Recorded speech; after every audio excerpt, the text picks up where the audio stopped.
Popular dancehall artist KipRich charged over song endorsing one other gang don Tickman, who was allegedly taken out by the police.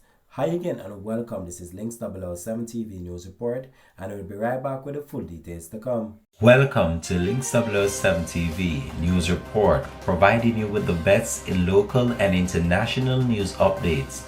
This is a place where you can get the most reliable and informative news information.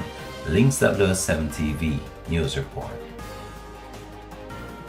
Welcome back and thanks for joining us. This is Links 007 TV News Report.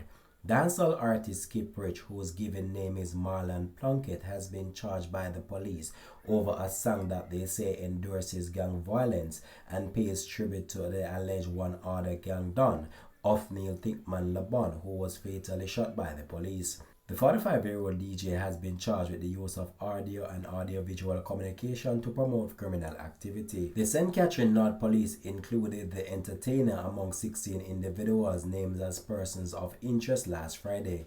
He turned himself into the police on Monday in the company of his attorney and was questioned.